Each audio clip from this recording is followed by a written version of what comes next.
Mapagpalang araw po sa inyong lahat. Ngayon po ay araw ng Sabado, 2 ng Mayo. Pakinggan po natin ngayon ang mabuting balita ng Panginoon. Pagbasa mula sa mga gawa ng mga apostol. Nang sumunod na araw ng pamamahinga, halos lahat ng tao sa lungsod ay nagkatipon upang pakinggan ang salita ng Diyos. Inggit na inggit ang mga Hudyo nang makita nila ang makapal na tao, kaya't nilait nila at sinalungat si Pablo. Ngunit buong tapang na sinabi ni na Pablo at Bernabe, sa inyo muna dapat ipahayag ang salita ng Diyos. Yamang itinakwil ninyo ito, hinatulan ninyo ang inyong sarili na hindi karapat-dapat sa buhay na walang hanggan. Kaya't pupunta kami sa mga hentil, sapagkat ganito ang iniutos sa amin ng Panginoon. Inilagay kita na maging ilaw sa mga hentil upang maibalita mo ang kaligtasan hanggang sa dulo ng daigdig.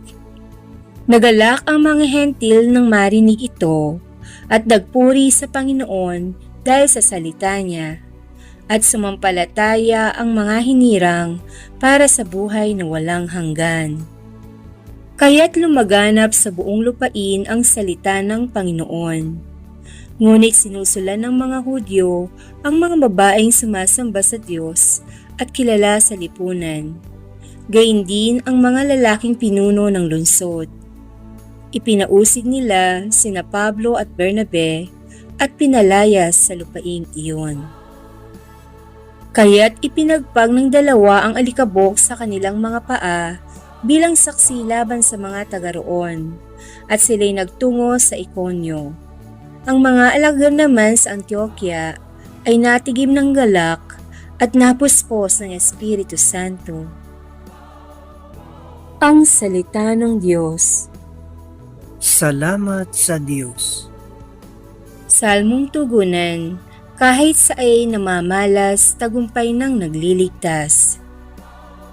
Umawit ng bagong awit at sa poon ay ialay, pagkat yaong ginawa niya ay kahanga-hangang tunay. Sa sariling lakas niya at taglay na kabanalan, walang hirap na natamo, yaong hangad na tagumpay. Kahit sa ay namamalas, tagumpay ng nagliligtas. Ang tagumpay niyang ito'y siya na rin ang naghayag. Sa harap ng mga bansay, nahayag ang pagliligtas. Ang pangako sa Israel, lubos niyang tinutupad. Kahit sa ay namamalas, tagumpay ng nagliligtas.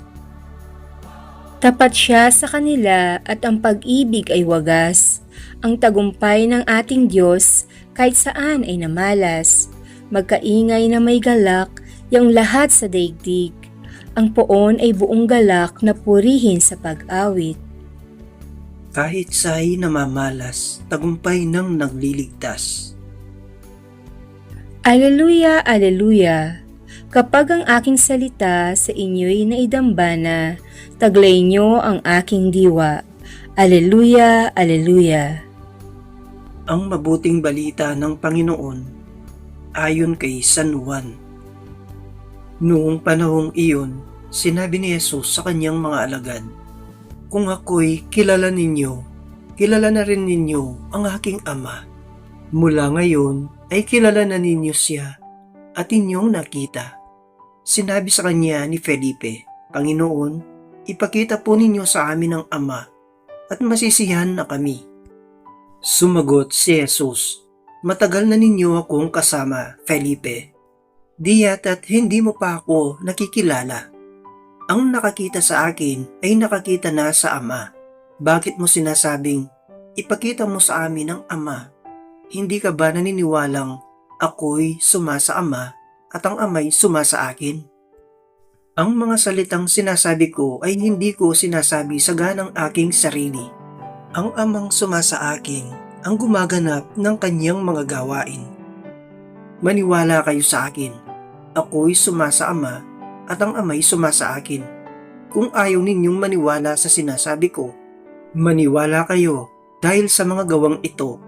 Sinasabi ko sa inyo, ang nananalig sa akin ay makagagawa ng mga ginagawa ko at higit pa rito, sapagkat pupunta na ako sa Ama. At anumang hilingin ninyo sa Ama sa aking pangalan ay gagawin ko upang maparangalan ng Ama sa pamamagitan ng Anak. Gagawin ko ang anumang hihilingin ninyo sa pangalan ko. Ang mabuting balita ng Panginoon.